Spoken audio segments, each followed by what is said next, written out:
My daughter is the family failure," Mom announced to the entire living room, her voice dripping with satisfaction as she held up her wine glass. I stood frozen in the doorway of my parents' house in Milwaukee, Wisconsin, my hands clutching the homemade pie I had brought for Christmas dinner. Everyone turned to stare at me. Aunts, uncles, cousins I barely recognized, their faces a mixture of pity and secondhand embarrassment. I forced my lips into something resembling a smile. "I'd like you to meet someone," I said quietly, my voice steadier than I felt. "My name is Charlene, and I'm 35 years old. For as long as I can remember, my mother has made it her personal mission to remind me, and anyone within earshot, that I'm a disappointment. Single at 35, no children, working at a bakery instead of having a real career. The list of my failures, according to her, could fill volumes. That Christmas dinner was supposed to be different. I had promised myself it would be the last time I would let her humiliate me in front of the family. I had a secret, something that would change everything. But as I stood there watching her smirk at me over the rim of her glass, I realized she had no idea what was coming. The trouble started years ago, probably when I turned 30 and still hadn't gotten married. Mom had always been critical, but something shifted then. At every family gathering, she found new ways to point out my shortcomings. At my cousin's wedding, she told the bride's mother that at least her daughter had found someone willing to marry her. At Thanksgiving 2 years ago, she asked loudly if I was planning to die alone with cats. I didn't even like cats. My younger sister Diane had always been the golden child. She got married at 23 to a dentist named Gregory, popped out 2 kids before she turned 30, and now lived in a pristine house in the suburbs. Mom never missed an opportunity to compare us, usually with me standing right there. "Diane knows how to make a man happy," she would say. "That's why she has such a beautiful family." I tried arguing back at first, tried defending my choices. But Mom had a way of twisting everything I said, making me sound defensive and pathetic. So I learned to stay quiet, to smile and nod and count the minutes until I could leave. The bakery where I worked wasn't glamorous, but I loved it. I had started there 10 years ago as a part-time assistant while figuring out what I wanted to do with my life. Turns out, I wanted to make bread. Good bread. The kind that made people close their eyes when they took the first bite. My boss, Helen, had taught me everything she knew. And when she retired 5 years ago, she helped me buy the business from her. Mom never acknowledged that I owned the bakery. To her, I was just working at some shop. She never asked about my life, never visited the bakery, never seemed interested in anything I did unless it involved embarrassing me in front of relatives. This Christmas was supposed to be different because of Ethan. I had met him 8 months ago when he came into the bakery looking for a specific type of sourdough his grandmother used to make. He was in town for business meetings, staying at a hotel downtown. We talked for 20 minutes about bread, of all things, and he came back the next day, and the day after that. Ethan lived in Seattle but traveled constantly for work. He was quiet, thoughtful, and seemed genuinely interested in what I had to say. We started dating long distance, which was difficult, but somehow worked. He made an effort to visit Milwaukee whenever he could, and I flew out to see him twice. I hadn't told my family about him. Part of me wanted to protect what we had from Mom's inevitable criticism. Part of me was terrified that if I brought him home, she would somehow ruin it. But Ethan insisted on meeting them, said he wanted to be part of my life completely. So I had agreed to bring him to Christmas dinner. The plan was simple. I would arrive first to help with preparations, and he would show up an hour later. I wanted to gauge the situation, make sure Mom was in a decent mood before introducing him. That plan fell apart the moment I walked in and heard Mom already holding court in the living room, telling stories about my failures to anyone who would listen. "She's 35 and still single," Mom was saying as I entered. Can you believe it?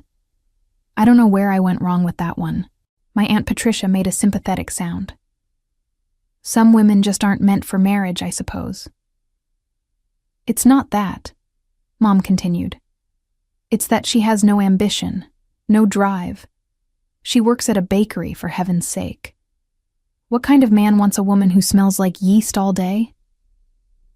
Diane, sitting on the couch with her perfect hair and perfect outfit, said nothing. She never defended me, but she also never joined in Mom's attacks. She just existed in her bubble of perfection while I took the hits. That's when I walked into the room with my pie, and Mom decided to make her grand announcement about me being the family failure. The words hung in the air like a bad smell. I could feel my face burning, could sense everyone's discomfort and their reluctance to meet my eyes. But I had Ethan, and I had a plan. The memories of past Christmas dinners flooded back as I stood there holding that pie.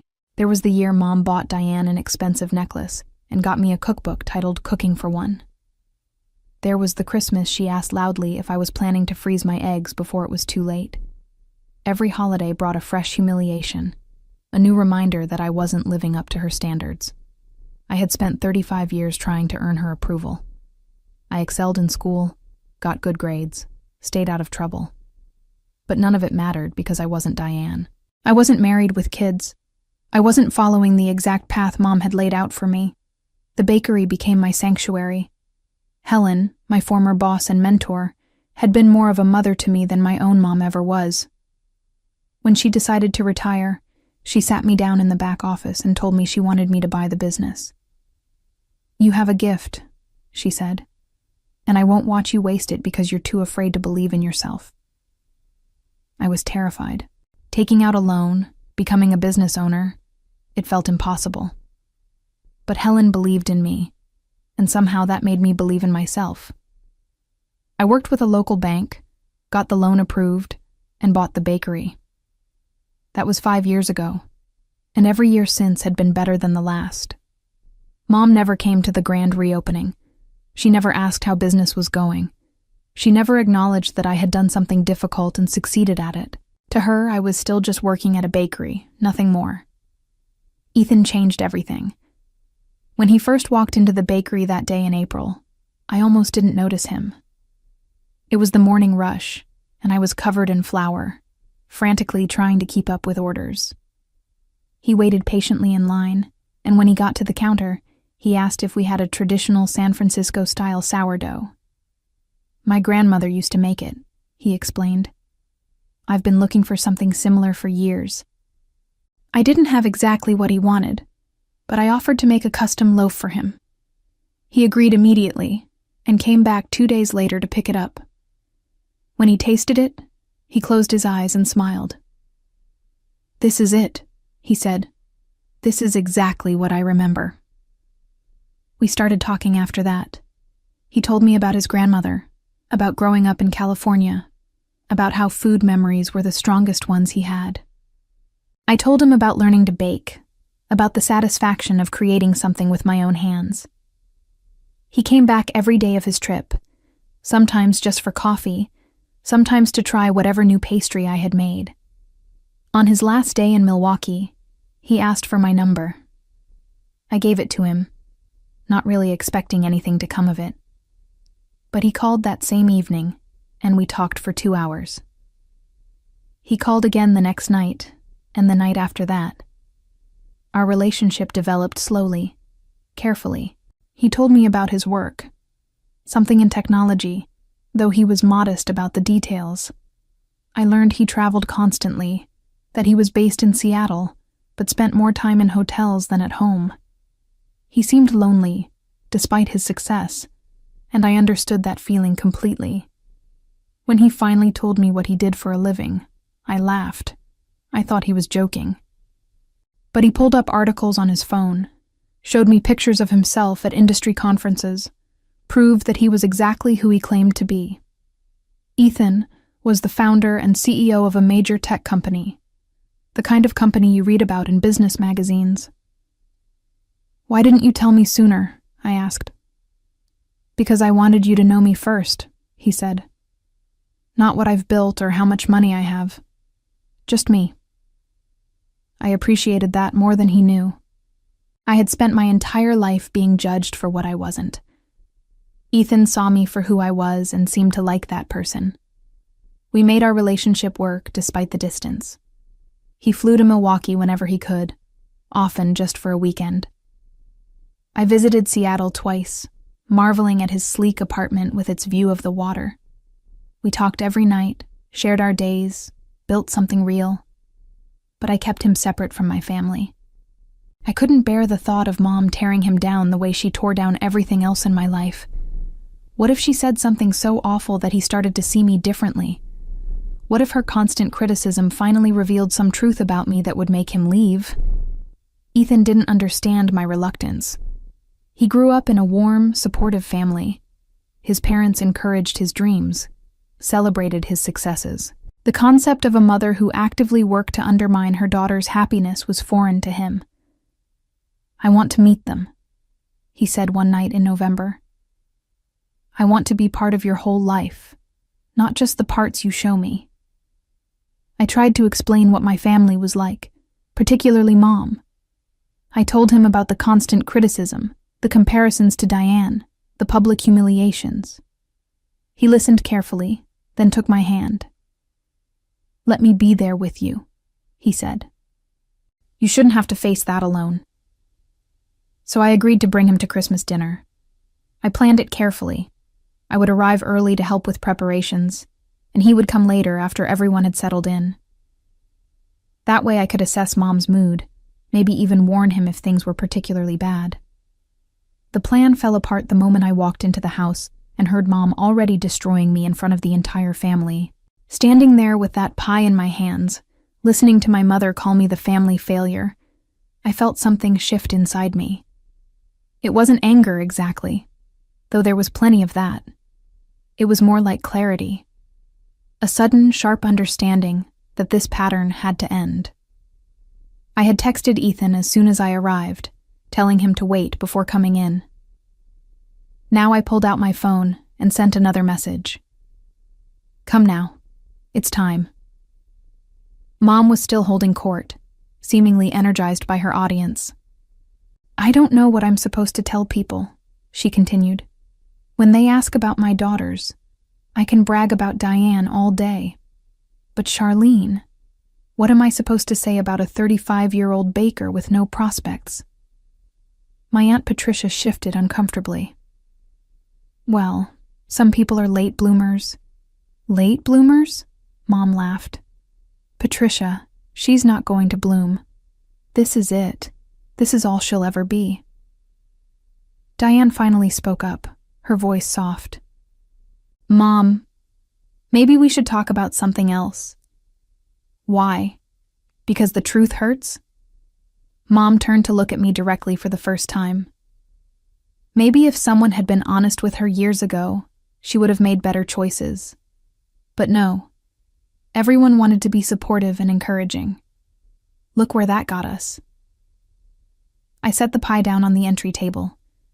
My hands were shaking, but not from fear or embarrassment. I was done being afraid of her. "You're right," I said, and the room went quiet. Mom looked startled. I rarely responded to her attacks. I did make choices. I chose to build a business from the ground up. I chose to work 16-hour days to make sure that business succeeded. I chose to create something I'm proud of, even though you've never once acknowledged it. Mom's expression hardened. "Don't be dramatic. You work at a bakery." "I own the bakery," I corrected. "I have for 5 years. But you've never cared enough to ask about my life, so you wouldn't know that. Owning a bakery isn't exactly what? Impressive, successful, good enough for you?" I could feel everyone's eyes on me, but for once I didn't care.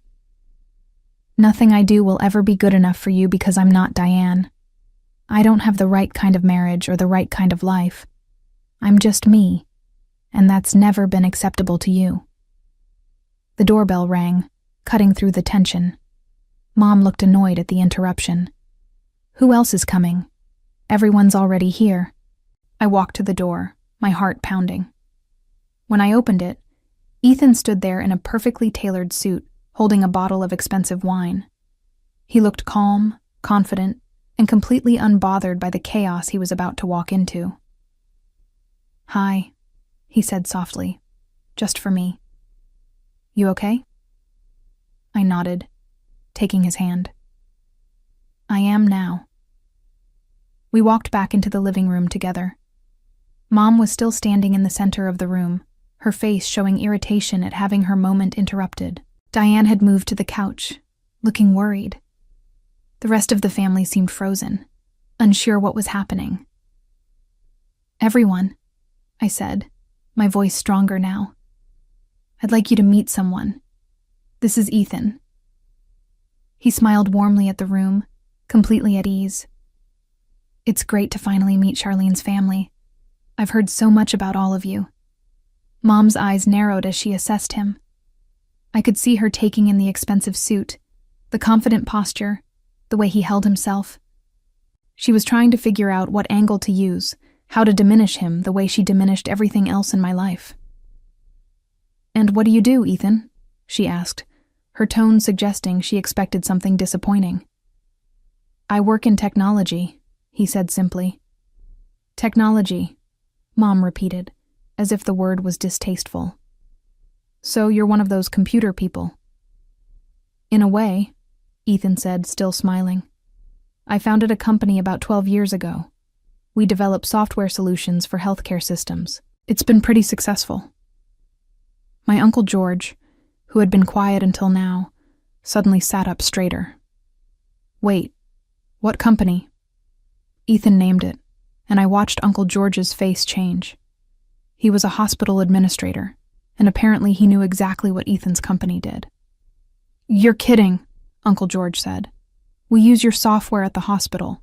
It's revolutionary. You've saved healthcare systems millions in efficiency costs. Mom's smile had frozen on her face.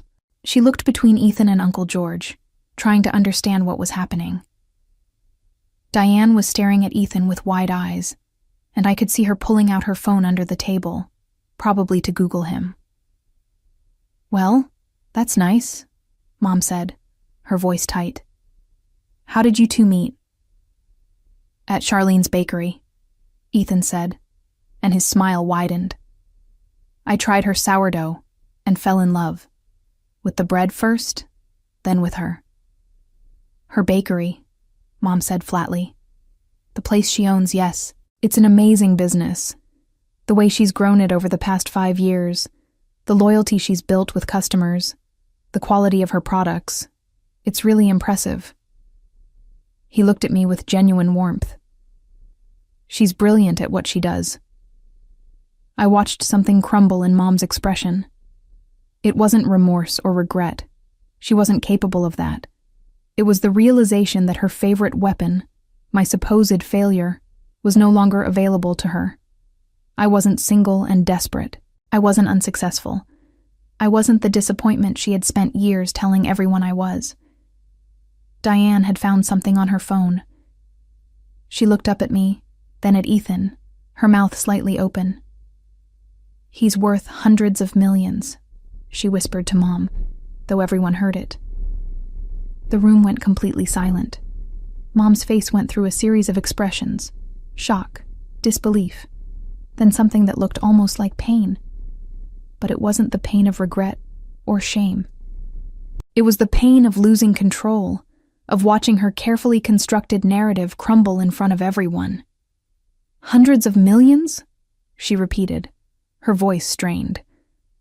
She turned to me, and for the first time in years, I saw uncertainty in her eyes.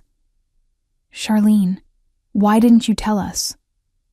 Tell you what? I asked, keeping my voice level. That I was seeing someone? You've never been interested in my life before. Why would this be different? That's not fair, Mom said, but there was no conviction in her words. She was already pivoting. I could see it happening.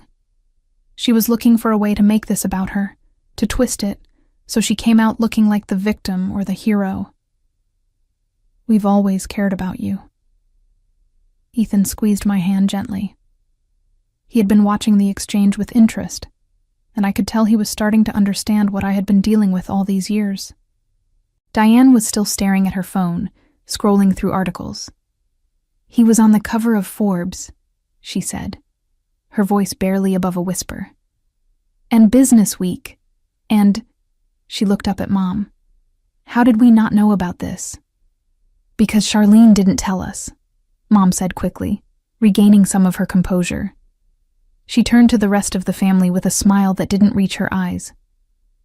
You know how private she can be, always keeping secrets. I felt something inside me snap. Private? Mom, I've been bringing you into my life for 35 years, and you've spent every single one of those years telling me it wasn't good enough. I didn't tell you about Ethan because I knew you'd find some way to ruin it. That's ridiculous, Mom said. But she was looking at Ethan now, not me. Her whole demeanor had changed. The contempt was gone, replaced by something almost obsequious. Ethan, please don't think badly of our family. Charlene can be so sensitive sometimes. We've always supported her, haven't we? She looked around the room for confirmation. My Aunt Patricia looked uncomfortable. Uncle George was focused on his drink. Diane was still absorbed in her phone. Nobody spoke up to agree with Mom, and I saw her panic slightly at the lack of support. Ethan's voice was polite, but cool when he responded. Actually, from what Charlene has told me, you've spent years criticizing her choices and diminishing her accomplishments. She mentioned that you called her a failure about 5 minutes before I arrived. Mom's face flushed. I was just joking. We joke in this family, don't we? She looked at me desperately. Charlene knows I don't mean anything by it. But you do mean it, I said quietly. You've meant every word. Every comparison to Diane. Every comment about my age or my job or my life. You've spent years trying to make me feel worthless. I was trying to motivate you, Mom protested, to push you to be better. Better than what? Better than myself?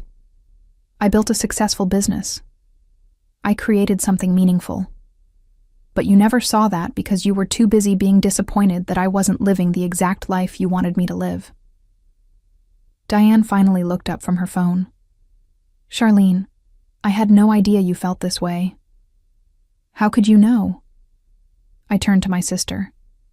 You were too busy being perfect, and I'm not blaming you for that. You found someone you love. You have a family. You're happy. That's wonderful. But Mom used your life as a weapon against me, and you never once told her to stop. Diane looked stricken. I thought it was just how she was. I didn't think... You didn't think it hurt? I finished for her. Of course it hurt, but nobody cared enough to stop it. Mom was recovering now, finding her footing again. This is typical, she said, her voice gaining strength. I try to help, to guide, and suddenly I'm the villain. Maybe if you had listened to me years ago, you wouldn't have wasted so much time at that bakery. Ethan's hand tightened on mine. The bakery that Charlene built into a thriving business? The one where we met because her reputation for quality brought me through the door? That bakery? I'm sure it's nice, Mom said dismissively. But let's be honest. If she had pursued a real career... She has a real career, Ethan interrupted, his voice still polite but with an edge to it now. She owns a business that employs 12 people. She's expanded twice in 5 years. She's built relationships with suppliers and customers that most business owners would envy. What about that isn't real? Mom opened her mouth, closed it, then tried again. I just think she could have done more with her potential. You mean she could have done what you wanted her to do, Ethan said. Found a husband by 30, had kids, lived in the suburbs like your other daughter. But Charlene chose her own path, and it's a good one. I had never had someone defend me like this. Ethan wasn't being aggressive or mean. He was simply stating facts, pushing back against Mom's narrative with quiet certainty. And I could see it was driving her crazy. Ethan, you seem like a wonderful man, Mom said, switching tactics again. And I'm so happy that you and Charlene found each other. Maybe now she'll finally settle down, start a family. It's not too late. Mom, I said, my voice sharp. Stop. What? I'm just saying that now that you have someone like Ethan, you can finally have the life you should have had years ago. You can sell that bakery, be a proper wife. I'm not selling anything, I said. And I'm not changing my life to fit your vision of what it should be. I'm happy with who I am and what I've built. Mom laughed, but it sounded forced. Oh, Charlene, don't be silly. Once you're married to someone like Ethan, you won't need to work. You can finally relax, have babies, be a real woman. The room erupted. Uncle George looked horrified. Aunt Patricia actually gasped. Diane said, "Mom," in a shocked voice. But it was Ethan who spoke, his voice colder than I'd ever heard it. "Mrs. Anderson," he said, and I noticed he used my last name, not his. Charlene is already a real woman, a successful, talented, remarkable woman, and I fell in love with her exactly as she is. If you can't see that, if you can't appreciate your own daughter's worth, then that's your failure, not hers. Mom stared at him, her face pale. Nobody had ever spoken to her like that. She was used to being the one in control, the one who decided what was acceptable and what wasn't. But Ethan had just publicly called her out, and there was no way for her to spin it. "I think we should leave," Mom said suddenly, looking at my father, who had been silent through all of this. "We clearly aren't welcome here." "This is your house," I pointed out. "Then maybe you should leave," Mom snapped, her composure finally breaking completely. "You and your billionaire boyfriend. Go back to your bakery and your little life." "Gladly," I said. I looked at Ethan. "Let's go." We were almost to the door when Diane called out. "Charlene, wait." I turned to see my sister standing up, her face conflicted. She looked at Mom, then back at me. "I'm sorry," she said. "I should have said something years ago. I should have defended you." "But you didn't," I said simply. "It wasn't meant to be cruel, just honest." "I know." Diane's eyes were starting to tear up. "I thought if I stayed quiet, if I didn't rock the boat, everyone would be okay. But I was wrong. And I'm sorry." Mom made a dismissive sound. "Diane, don't apologize. You have nothing to be sorry for. Charlene is just being dramatic as usual." "No, Mom," Diane said, surprising everyone. "She's not being dramatic.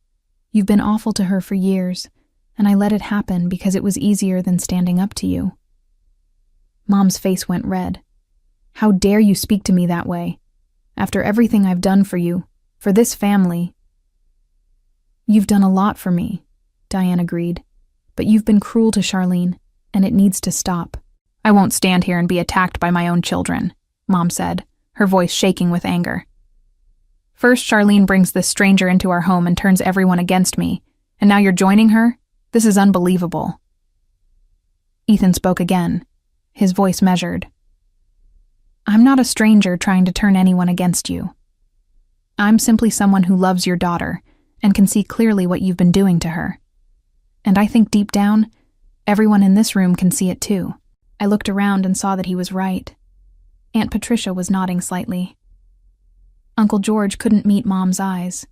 Even my father, who never got involved in conflicts, looked troubled. "You're all crazy," Mom said. "I've been a good mother, a devoted mother. I've sacrificed everything for my family." "You've been controlling," I said. "There's a difference. You didn't sacrifice for us. You used us to make yourself feel important. And when I didn't follow your script, you punished me for it." "That's not true," Mom insisted. But there was desperation in her voice now. She was losing the room, losing the audience that had always validated her behavior. "Diane, tell them. Tell them how much I've done for you." Diane looked uncomfortable. "You have been there for me, Mom. But Charlene's right. You've treated her differently. And it's not okay." Mom turned on her. "You ungrateful child.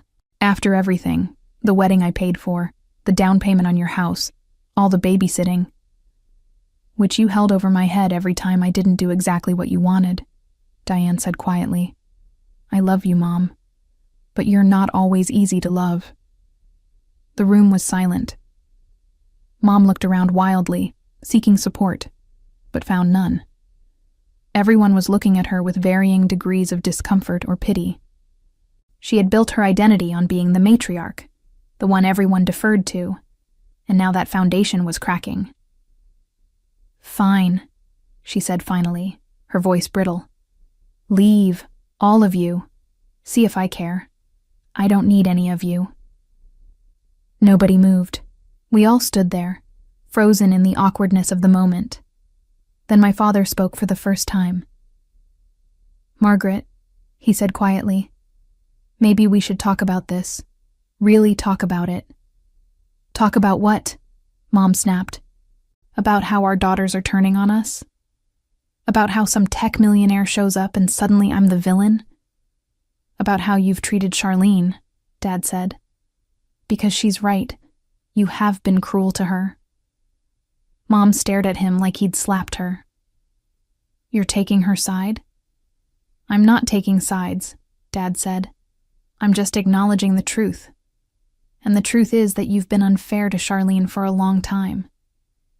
I can't believe this, Mom said. I can't believe my own family is ganging up on me. We're not ganging up on you, I said, and I was surprised to find I felt sorry for her in that moment. Not enough to take back what I'd said, but enough to soften my voice slightly. We're just asking you to see how you've hurt me. That's all. Hurt you? Mom's voice rose again. I pushed you to be better. That's what mothers do. No, Mom. You tore me down. There's a difference between pushing someone to grow and making them feel worthless. Mom shook her head violently. I never made you feel worthless. You're just too sensitive. You always have been. Ethan stepped forward slightly. Can I ask you something, Mrs. Anderson? Do you even know what Charlene's bakery is called? Mom blinked. What? Of course She stopped, her face going blank. What's it called? Ethan pressed gently. The silence stretched out. Mom's mouth opened, closed. She looked at me, then away. I don't see what that has to do with anything. You don't know, Ethan said. And it wasn't a question. Your daughter has owned a business for 5 years, and you don't even know its name. I'm busy, Mom said defensively. I can't remember every little detail. It's not a little detail, I said. It's my life. It's what I do every day. It's what I'm proud of. And you've never cared enough to even ask what it's called. That's not fair, Mom protested weakly. I've had a lot going on. The bakery is called Rising Sun, Ethan said. She chose that name because she wanted to symbolize new beginnings. She opens at 5 every morning to prepare fresh bread for her customers. She knows most of them by name. She's built something real and meaningful, and you've never acknowledged it. Mom's face was pale now. She looked around the room again, but this time I saw something different in her expression. Not anger or defensiveness. Fear. She was afraid of losing control. Afraid of being seen as the person she actually was, instead of the person she pretended to be. I think we should go, I said to Ethan. There's nothing more to say here. We turned to leave again, and this time Diane didn't stop us. But as we reached the door, Mom called out one more time. Charlene. I paused but didn't turn around. You'll regret this, she said, and her voice was cold. You'll see. You think you're better than us now because of him, but money doesn't change who you are. You'll always be the disappointment, no matter who you're with. I turned around slowly. Ethan tensed beside me, but I put my hand on his arm. This was my moment. You're wrong, I said calmly. I'm not a disappointment, I never was. The only person disappointed here is you. Disappointed that you can't control me anymore. Disappointed that your narrative about my failure doesn't work when I'm actually successful. That's your problem, Mom. Not mine. I didn't wait for her response. Ethan and I walked out into the cold December evening, the door closing behind us with a definitive click. The moment we stepped off the porch, I felt lighter, like I'd been carrying a weight I didn't even realize was there. Ethan pulled me close. You okay? I'm better than okay, I said, and I meant it. I'm free. We got into his rental car, and he started driving. I assumed he was taking me back to my apartment, but instead, he drove to the lakefront. Milwaukee was beautiful at night, especially in winter. The lights from the city reflected off the frozen water, creating a peaceful scene that was exactly what I needed. Want to talk about it? Ethan asked after we'd been sitting in comfortable silence for a few minutes. I don't know what to say, I admitted. Part of me feels guilty for confronting her like that, but mostly I just feel relieved. You shouldn't feel guilty, Ethan said. She needed to hear it. They all needed to hear it. Did you see her face when you asked about the bakery's name? I couldn't help but laugh a little. She really had no idea. That told me everything I needed to know about her, Ethan said. She doesn't know you at all, Charlene. She's been so busy trying to make you into what she wanted that she never bothered to see who you actually are. I leaned my head against his shoulder. Thank you for coming tonight, for defending me. I've never had anyone do that before. You shouldn't have to defend yourself against your own mother, Ethan said. That's not normal. That's not love. We sat there for a while longer, watching the lights on the water. My phone buzzed several times. Texts from Diane, from Aunt Patricia, even one from Uncle George. I didn't look at them yet. I needed this moment of peace. Finally, Ethan spoke again. What do you want to do now? What do you mean? I mean about your family, about your mother. Do you want to try to fix this? Or are you done? I thought about it. A week ago, even a day ago, I might have said I wanted to fix it, that I wanted Mom to apologize, to change, to become the mother I always wished she could be. But sitting there in the car, feeling the weight of 35 years of criticism finally lift off my shoulders, I realized something. I'm done, I said.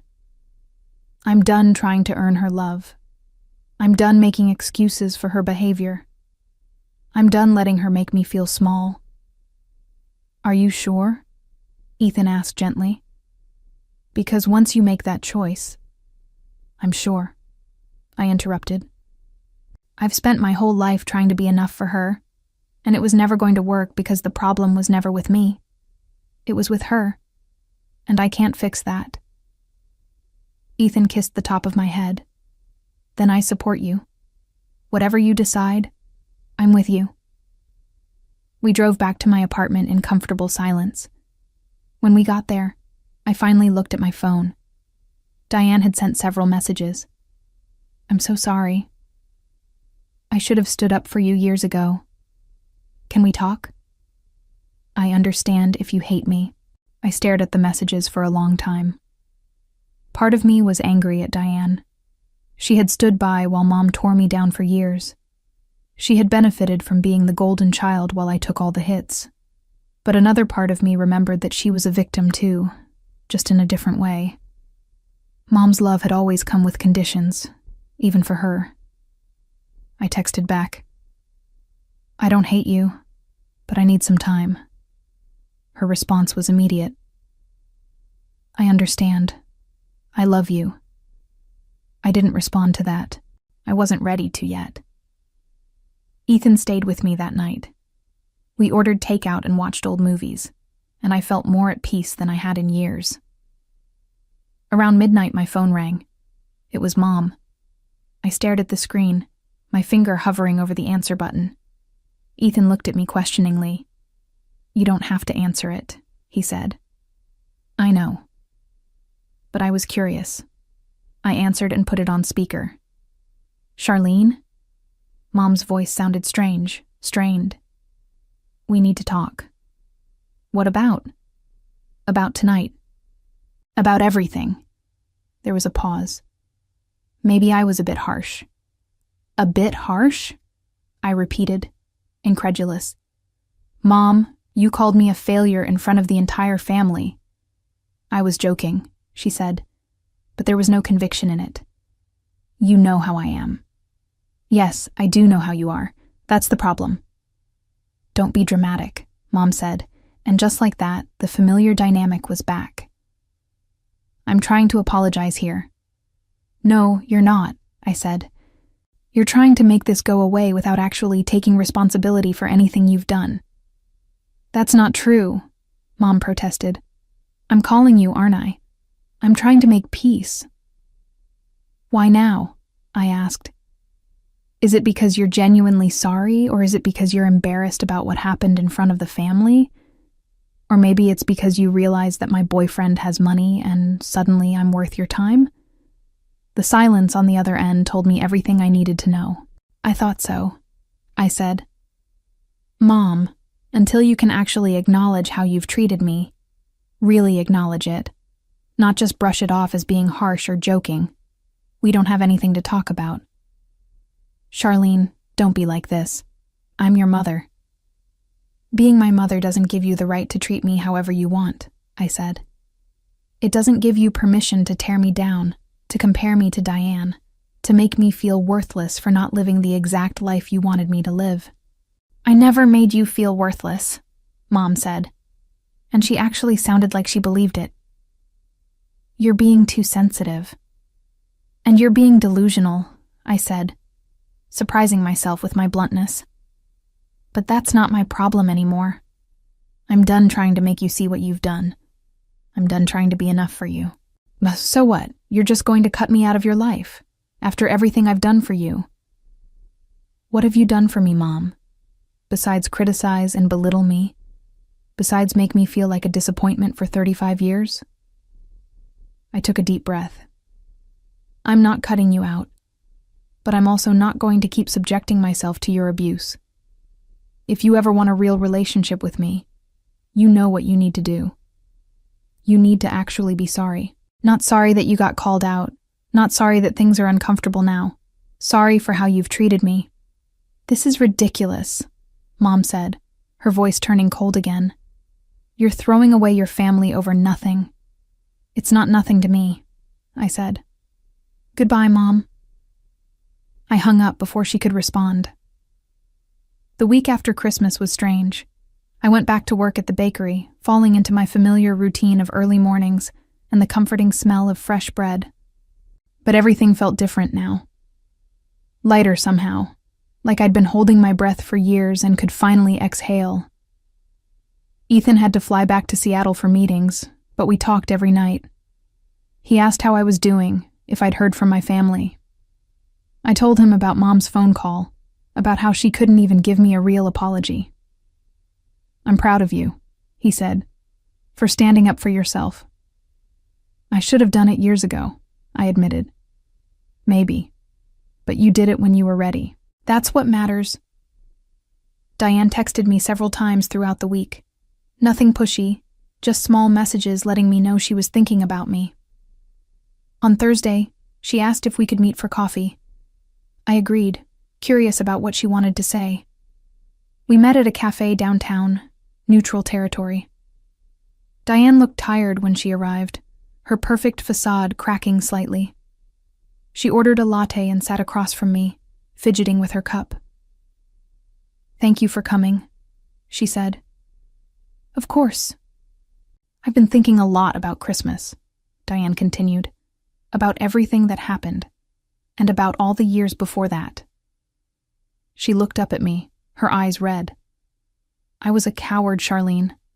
I saw how Mom treated you, and I did nothing. Why? I asked. It wasn't accusatory, just genuine curiosity. Why didn't you ever say anything? Diane was quiet for a moment. Because I was afraid she'd turn on me. I saw what she did to you, and I thought if I just stayed perfect, if I did everything right, I could avoid it. So I let you take all the hits while I stayed safe. That's honest, at least, I said. It's also pathetic, Diane said. You were my sister. I should have protected you. Instead, I used your pain as a shield. I stirred my coffee, processing her words. Part of me wanted to tell her it was okay, to smooth things over like I always did. But I was done doing that. It did hurt, I said finally, watching you get everything while I got nothing. But I never hated you for it, Diane. I knew it wasn't your fault that Mom chose you as her favorite. But I benefited from it, Diane said. I took advantage of it. Every time she compared us, every time she held me up as the example of what you should be, I felt special, important. And I never stopped to think about what that was doing to you. So, what changed? I asked. Why speak up now? Diane smiled sadly, because I saw you walk out that door with someone who actually sees you, who actually values you. And I realized that all these years, I've been playing this game with Mom, trying to be perfect, trying to make her happy. But you were the one who actually won. You built something real. You found someone who loves you for who you are. And I'm still just trying to get Mom's approval. Diane. No, let me finish, she said. I've been thinking about my life, my marriage. Gregory and I, we're not happy. We haven't been for a long time. But I stay because leaving would disappoint Mom. I have the kids, the house, the perfect life. And I'm miserable. I hadn't expected this. I'm sorry, I said, and I meant it. Don't be sorry for me, Diane said. I made my choices. I chose to play Mom's game, and this is where it got me. But you chose yourself. You walked away from her approval and built your own life. I admire that. We talked for another hour, really talked in a way we hadn't since we were kids. Diane told me about the cracks in her marriage, about how Gregory was having an affair, but she stayed because divorce would be admitting failure. I told her about building the bakery, about the scared but determined woman I'd been 5 years ago when I took out that loan. When we finally stood to leave, Diane hugged me tightly. I'm sorry, she whispered. For all of it. I know that doesn't fix anything, but I am sorry. I know, I said, and thank you for saying it. Are you going to forgive Mom? She asked as we walked to the door. I don't know, I answered honestly. Maybe someday, but not until she actually understands what she did wrong. She won't, Diane said. She can't see it. She'll never admit she was wrong. Then I guess we have our answer, I said. We parted ways on the street, and I watched Diane walk to her car. She looked smaller somehow, less perfect, more human. I hoped she'd find her own way out of Mom's shadow, but I knew I couldn't do it for her. Everyone had to make that journey themselves. Back at my apartment, I found a package waiting. Inside was a handwritten note from Ethan and a velvet box. My heart started racing as I opened the box, but it wasn't what I expected. Inside was a beautiful necklace with a small pendant in the shape of a sunrise. The note read, "For rising sun and for new beginnings. I love you, E." I put the necklace on and looked at myself in the mirror.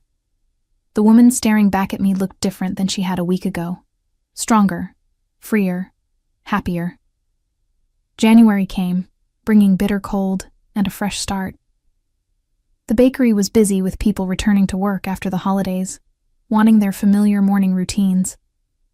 I threw myself into developing new recipes, expanding the menu.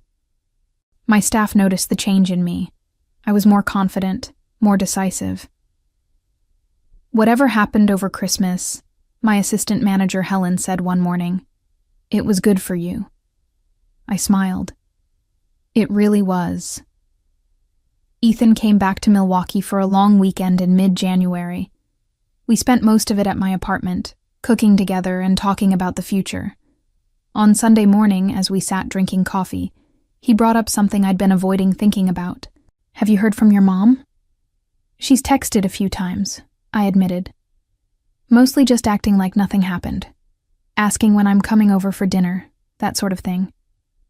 And I haven't responded.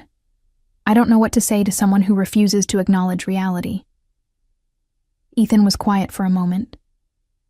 You know you don't owe her anything, right? You don't owe her forgiveness or a relationship or even an explanation.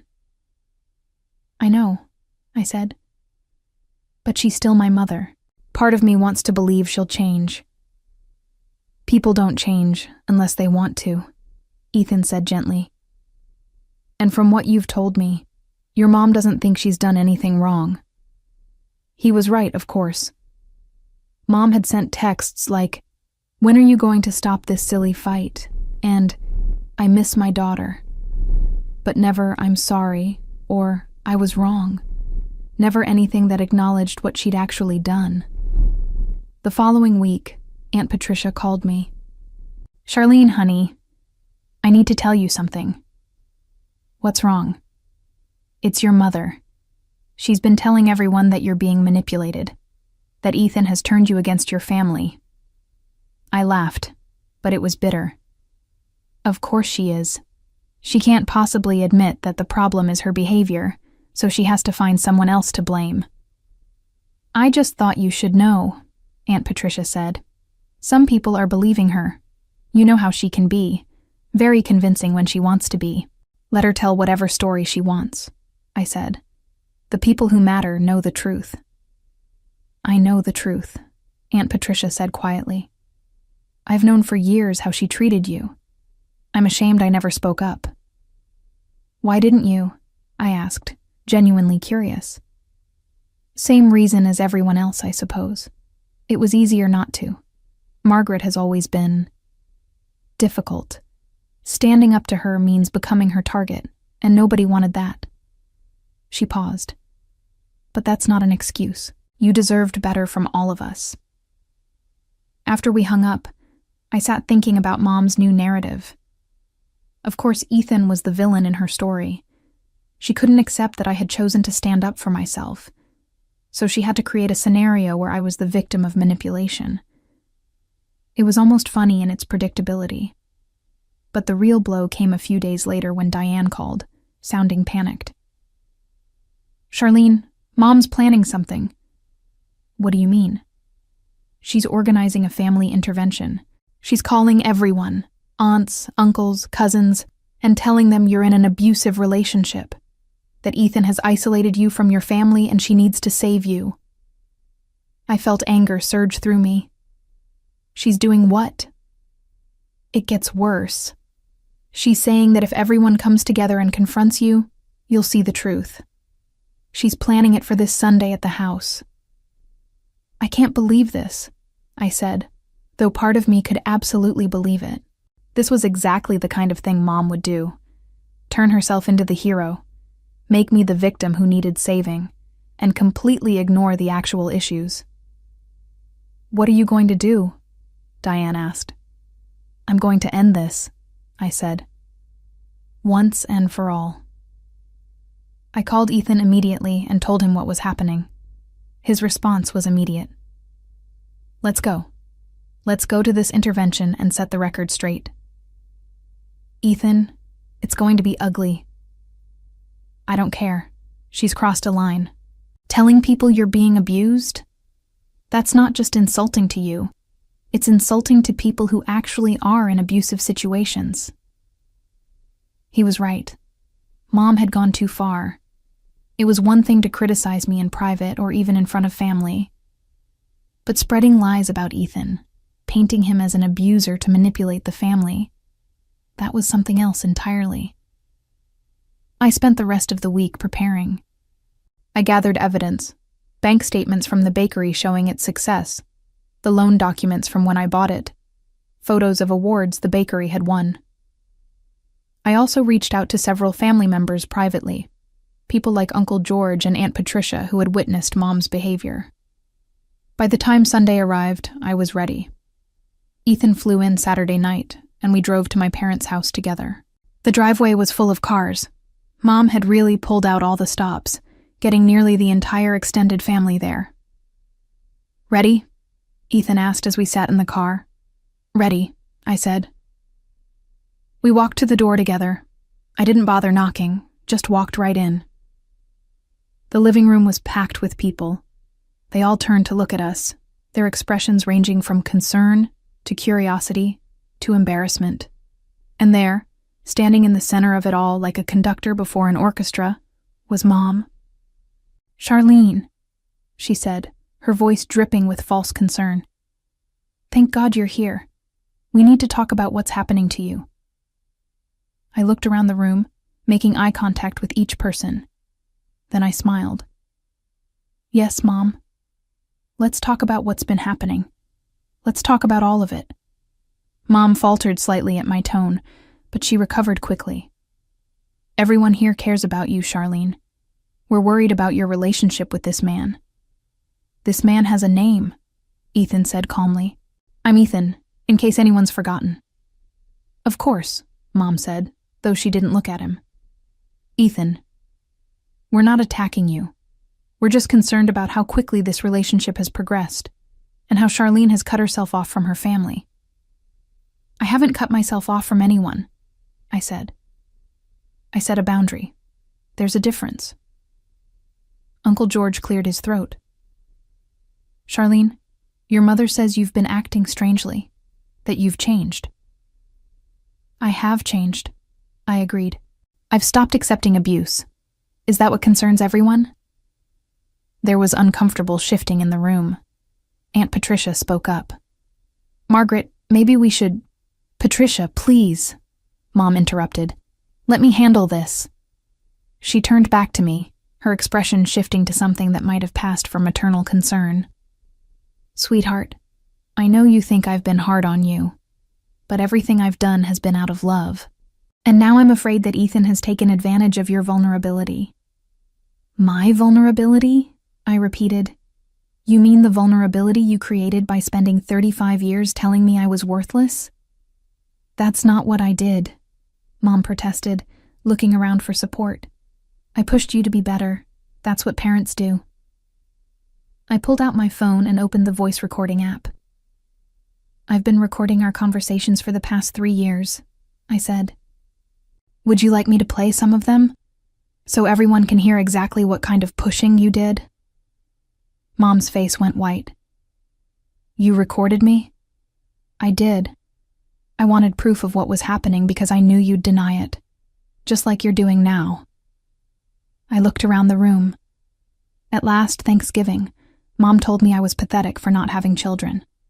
At Easter, she said no decent man would want me because I was too old. At my birthday dinner last year, she told me I was wasting my life. "That's taken out of context," Mom said desperately. "Is it?" I pulled out a small speaker I'd brought and connected my phone. "Let's listen, shall we?" I played a clip from Thanksgiving. Mom's voice came through clearly. "Look at Diane with her family. That's what a woman is supposed to look like at 35. Not alone and desperate like you." The room was silent. I played another clip, then another. With each one, Mom looked smaller, more cornered. Family members who had come expecting to stage an intervention were now looking at her with dawning horror. "Stop it," Mom finally said, her voice shaking. "Stop playing those." "Why?" I asked. "Because it's embarrassing? Because everyone can now hear what I've been dealing with for years? Because your narrative about me being manipulated by Ethan falls apart when they hear you calling me a failure, a disappointment, pathetic?" "I was frustrated," Mom said. "I was trying to help you." "You were being cruel," I said flatly. "And you were doing it deliberately. You enjoyed it. You enjoyed making me feel small because it made you feel powerful." Diane stood up from where she'd been sitting quietly. "She's right, Mom. I've heard you say worse things when it was just us. You've been horrible to Charlene." "Diane, don't you turn on me too," Mom said, panic creeping into her voice. "I'm not turning on you," Diane said. "I'm just finally admitting the truth. You've been abusive to Charlene for years, and we all let it happen." Uncle George spoke up. Margaret, I think we need to have an honest conversation here. Not about Charlene's relationship, but about your behavior. Mom looked around wildly, seeking an ally but found none. Even Dad was looking at her with an expression I'd never seen before. Disappointment. This is ridiculous, Mom said, her voice rising. I call a family meeting to help my daughter, and you all turn it into an attack on me? I'm the victim here. No, Mom, I said quietly. You're not the victim. You never were. You were the perpetrator. And the only reason we're all here is because you couldn't handle the fact that I finally stood up to you. Ethan stepped forward. Mrs. Anderson, I need to say something. I love your daughter. I love her strength, her kindness, her talent. I love who she is, exactly as she is. And nothing you say or do will change that. But I will not stand by while you spread lies about our relationship to manipulate your family. I wasn't, Mom started, but Aunt Patricia cut her off. Margaret, enough. We've all heard the recordings. We've all seen how you treat Charlene. This needs to stop. Mom looked around the room one more time, and I saw the moment she realized she'd lost. Not just this battle, but the war. She'd overplayed her hand, and everyone could see her for what she really was. Fine, she said, her voice cold. If that's how you all feel, then leave. All of you. I don't need any of you. Actually, Mom, I said, we're already gone. Some of us left a long time ago. You just didn't notice. Ethan and I turned and walked out. This time, several people followed us. Diane, Aunt Patricia, Uncle George, a few cousins. We stood in the driveway together, nobody quite sure what to say. Finally, Uncle George spoke. I'm sorry, Charlene, for all of it. Thank you, I said simply. In the months that followed, Mom never apologized. She told anyone who would listen that I had turned the family against her, that I was cruel and ungrateful. But her audience grew smaller as more people realized the truth. Dad eventually moved into his own apartment, tired of her bitterness and blame. Diane filed for divorce and started rebuilding her life. Several family members stopped speaking to Mom entirely, unwilling to tolerate her manipulation anymore. Mom ended up exactly where she'd always feared, alone, because she'd driven everyone away. Not through honesty or standing up for herself, but through years of cruelty masked as concern. She'd built her identity on control and criticism, and when those tools no longer worked, she had nothing left. As for me, I married Ethan in a small ceremony 6 months later, surrounded by the people who actually loved and supported us. The bakery continued to thrive, and I never doubted my choices again. Looking back on that Christmas dinner, I realized the greatest revenge wasn't in exposing Mom or proving my success. It was in finally choosing myself, in walking away from her approval and building a life I was proud of. She'd spent 35 years trying to make me feel worthless. But in the end, I discovered my worth had never depended on her validation at all.